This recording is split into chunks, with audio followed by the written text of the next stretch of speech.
ভারতে বসে থেকে এই দেশে আরেকটা নীল নকশা হতে পারে, সেখানেও বুদ্ধিজীবী হত্যার একটা পরিকল্পনা হতে পারে।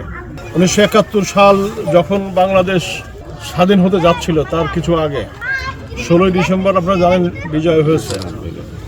বিজয়ের আগে পাকিস্তানি স্বৈরাচার বাহিনী তাদের কিছু দোসর বাহিনী নিয়ে বাংলাদেশকে মেধা শূন্য করার জন্যে বাংলাদেশের যেখানে যত বুদ্ধিজীবী ছিল, বিশেষ করে ঢাকা কেন্দ্রিক সমস্ত বুদ্ধিজীবীকে পরিকল্পনা অনুযায়ী পূর্ব পরিকল্পিতভাবে হত্যা করে। এটা ছিল ইতিহাসের একটা জঘন্য ইতিহাস। এই জঘন্য ইতিহাসটা লেখা হয়ে আছে 14ই ডিসেম্বর শহীদ বুদ্ধিজীবী দিবস।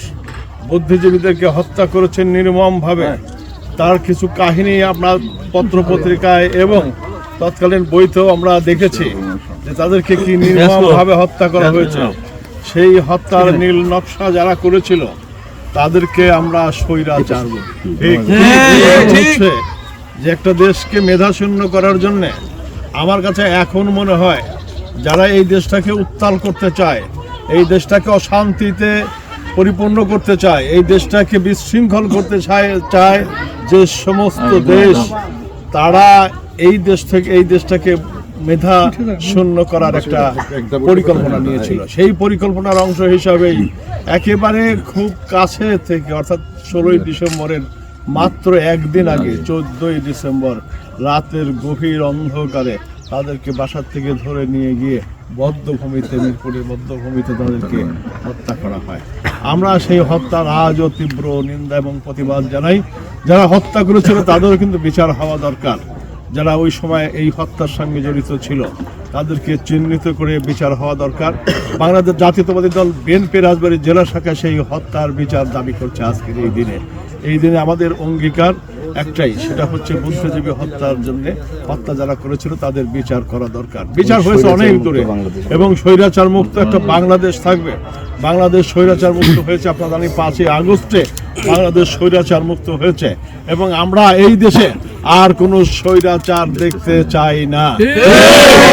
কারণ এই দেশের জন্য 30 লক্ষ শহীদ জীবন দিয়েছে, 2 লক্ষ মা বোনের ইজ্জতহানি হয়েছে এবং পাশাপাশি বুদ্ধিজীবী হত্যা হয়েছে। এই বুদ্ধিজীবী হত্যা হওয়ার কারণে যারা মুক্তিযুদ্ধ নিয়ে এত বড় বড় কথা বলেছিল তারা এই বুদ্ধিজীবী হত্যার বিচার করে নাই। তারা তাদের নিজেদের বিচার নিয়ে ব্যস্ত ছিল। কাজে বুদ্ধিজীবীদের হত্যার আজকে আমরা এই মুহূর্তে বুদ্ধিজীবী হত্যার বিচার চাই। আমরা আরেকটা জিনিস লক্ষ্য করেছি, সেটা হচ্ছে ভারতে বসে থেকে এই দেশে আরেকটা নীল নকশা হতে পারে, সেখানেও বুদ্ধিজীবী হত্যার একটা পরিকল্পনা হতে পারে। এই দেশকে শান্ত করার জন্যে ভারতে বসে থেকে হত্যাকারী শেখ হাসিনা গভীর ষড়যন্ত্রে, নীল ষড়যন্ত্র, এটা দেশকে ধ্বংস করার যে পরিকল্পনা করা দরকার, যেভাবে করা দরকার, কোনো পথে উনি বাদ দেবেন না। একটা কারণে এটা বাংলাদেশের ইতিহাস থেকে জানা যে উনি হত্যায় কখনোই পিছু পা হন নাই।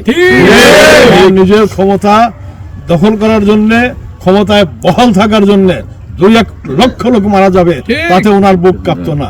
কাজেই আমরা এই খুনিদেরকে দেখতে চাই না এই দেশে। আর খুন, রাহাজানি, গুম, হত্যা এটা দেখতে চাই না। আমরা দেখতে চাই একটা সুন্দর এবং শান্তির পরিবেশে একটা বাংলাদেশ।